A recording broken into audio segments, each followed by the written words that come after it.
গণসংহতি আন্দোলনের পঞ্চম জাতীয় সম্মেলন, এতে অংশ নেন সারা দেশের নেতাকর্মীরা। দুপুরের পর থেকে রাজধানীর ইঞ্জিনিয়ার্স ইনস্টিটিউট মিলনায়তনে জড়ো হতে থাকেন তারা। পরে জাতীয় সঙ্গীত ও দলীয় সঙ্গীতের মাধ্যমে সম্মেলন শুরু হয়। গণসংহতি আন্দোলনের জাতীয় সম্মেলনে অংশ নেয় বিএনপি, নাগরিক ঐক্য, বিপ্লবী ওয়ার্কার্স পার্টি, এনসিপি সহ বিভিন্ন রাজনৈতিক দলের নেতারা। এ সময় তারা আওয়ামী ফ্যাসিস্ট সরকার পতনে গণসংহতি আন্দোলনের ভূমিকা তুলে ধরেন। এছাড়াও জাতীয় ঐক্যমত্য কমিশনের সমালোচনা করেন তারা। বলেন, এই মুহূর্তে জনগণের বিশ্বাস ভঙ্গ করেছে জাতীয় ঐক্যমত্য কমিশন। ঐক্যমত কমিশনে আমাদের যে চুক্তি বোঝাপড়া, দুর্ভাগ্যজনকভাবে ঐক্যমত কমিশন তারা সেই পথে তারা হাঁটতে পারেননি। তারা যারা ভঙ্গ করেছেন আমাদের বিশ্বাস ভঙ্গ, তারা আমাদের বিশ্বাস ভঙ্গ করেছেন, যেটাকে অনেকে প্রতারণা হিসেবে আখ্যায়িত করেছেন। আপনারা কি এটা সহিংসতাকে ডেকে আনছেন? রাজনৈতিক দুর্যোগকে আপনারা কি উস্কিয়ে দিচ্ছেন? আপনারা কি বিরোধ বৈরিতাকে আপনারা কি উস্কিয়ে দিচ্ছেন? ঐক্যমত কমিশনের সদস্যদেরকে এটা নিশ্চয়ই আমরা জিজ্ঞেস করতে পারি।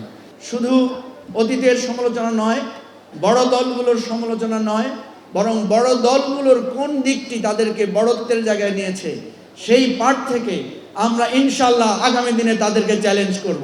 এদিকে জুলাই সনদে বিভিন্ন দফা পরিবর্তন করে অন্তর্বর্তী সরকার প্রতারণা করেছে বলে মন্তব্য করেন নাগরিক ঐক্যের আহ্বায়ক মাহমুদুর রহমান মান্না। আমরা বলেছি জনগণ যদি আপনাদের রায় দেয় তাহলে তার পক্ষে যাবে। সংস্কার কমিশন মেনেছে, তার মানে সরকার মেনেছে। অথচ গতকালকে আপনারা পত্রিকায় দেখেছেন যে প্রস্তাবনাটা দেওয়া হয়েছে জুলাই সনদের, সেখান থেকে নোট অফ ডিসেন্ট বাদ দেওয়া হয়েছে। এটা একটা 420 না?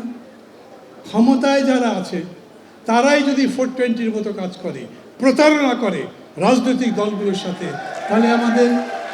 তাহলে আমাদের ভবিষ্যৎ কি? আমরা যে নতুন বাংলাদেশ গড়তে চাই, বৈষম্যহীন বাংলাদেশ গড়তে চাই, গণতান্ত্রিক বাংলাদেশ গড়তে চাই, এদের হাতে সেই বাংলাদেশ গড়া সম্ভব হবে?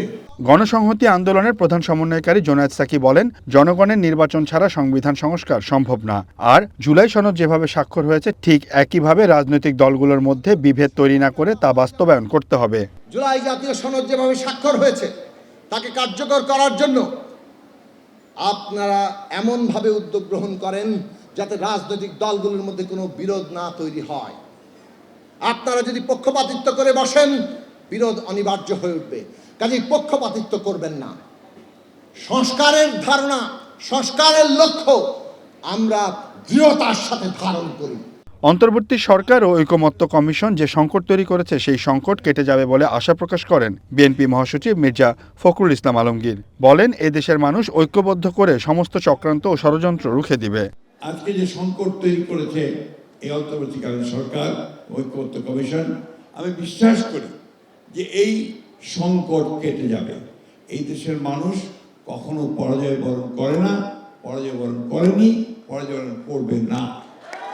প্রিয় বন্ধুগণ, আমাদেরকে সবসময় একটা কথা মনে রাখতে হবে, যে এই দেশটা আমাদের, এই মানুষগুলো আমাদের, এবং তাদেরকে ঐক্যবদ্ধ করে আমাদের সমস্ত যে চক্রান্ত, সমস্ত যে আপনার ষড়যন্ত্র আমাদের বিরুদ্ধে হচ্ছে তাকে পরাজিত করতে হবে। এখানে আমরা বিভিন্ন দল করতে পারি, বিভিন্ন মত থাকতে পারে, বিভিন্ন পথ থাকতে পারে। একটা বিষয় আমরা সবসময় এক ছিলাম, বাংলাদেশের ব্যাপারে সবার আগে বাংলাদেশ, এ ব্যাপারে আমাদের কোনো সন্দেহ নেই। দেশের বর্তমান এই সংকট থেকে বেরিয়ে আসার দায়িত্ব সরকারের বলেও মন্তব্য করেন বিএনপি মহাসচিব। সবাই একসাথে আমরা নির্বাচনের দিকে যেতে পারি। Seoul Ahmed, one news, Dhaka.